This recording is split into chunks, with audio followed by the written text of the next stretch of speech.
నా ఇల్లు ఓపెనింగ్ అన్నందుకు ఫీల్ అయిపోతా. వాడు కారు కొనుక్కుంటే అమ్మయ్యా నేను కారు కొన్నానని ఫీల్ అయిపోతా. ఈ ఆలోచనలతో దేవుడు నా హృదయాన్ని నింపేశాడన్నా. నింపేయటంతో ఏనాడు మంచి ప్లేస్లోకి వెళ్దాం, మంచి ఊర్లోకి వెళ్దాం, మంచిగా డబ్బు సంపాదిద్దామని ఆలోచనే రాలేదన్న, కళ్ళ కూడా. అయితే ఈ స్లమ్ ఏరియాలో కాలినడక ఉన్న ఏరియాలో సేవను స్టార్ట్ చేసినప్పుడు సిటీలో ఉన్న తెలిసిన సేవకులు నన్ను చూసి నవ్వారు.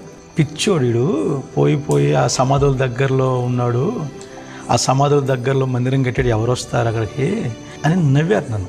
శనివారం నైటు ఆ మందిరంలో పడుకునేవాడిని. ఊరంతా పండుకున్నాక లేచి నెమ్మదిగా ఆ సమాధుల యువతలో నిలబడి ఊరు వైపు చేతులెత్తి ఏడుస్తూ గడిపేవాడిని. నన్ను ఇక్కడ గణపరచు ప్రభు, నన్ను ఇక్కడ గణపరిచాయి.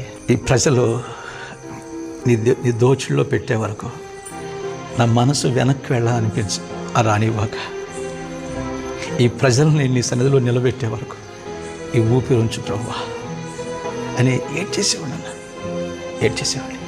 ఆ కన్నీరు అక్కడ అలా కింద పెడుతుంటే కళ్ళు అలా నీళ్ళు అలా పడిపోతుంటే ఈ కన్నీటిని గణపరచు ప్రభు అని ఏడ్చేవాడిని.